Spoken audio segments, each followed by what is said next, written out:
সামাজিক মূল্যবোধ তৈরি করা। মানে ধরুন সততা, নিয়মানুবর্তিতা, নিজেকে সংযত রাখা, এই জিনিসগুলো শেখানো। আর ধর্মীয় দিক থেকে? সে তো আছেই। ইমাম, খতিব বা আলেম তৈরি করা, যারা ধর্মীয় বিষয়ে মানুষকে গাইড করেন।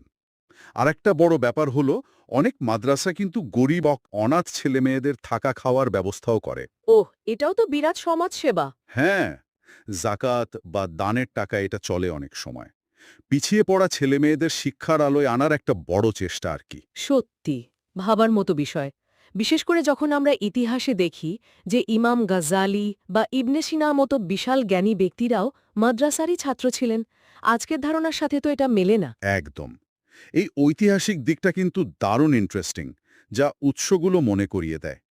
পুরানে জামানে মানে মুসলিম সভ্যতার স্বর্ণযুগে বা ধরুন মুঘল আমলেও বড় বড় মাদ্রাসাগুলো ছিল জ্ঞানের ভাণ্ডার। সেখানে কি শুধু ধর্ম নিয়েই পড়াশোনা হতো? না না, ধর্মতত্ত্ব তো ছিলই, তার সাথে দর্শন, যুক্তিবিদ্যা, অঙ্ক, ডাক্তারি, এমনকি জ্যোতির্বিজ্ঞানও পড়ানো হতো। এগুলো ছিল তখনকার দিনের টপ লেভেলের ইউনিভার্সিটি। বাহ!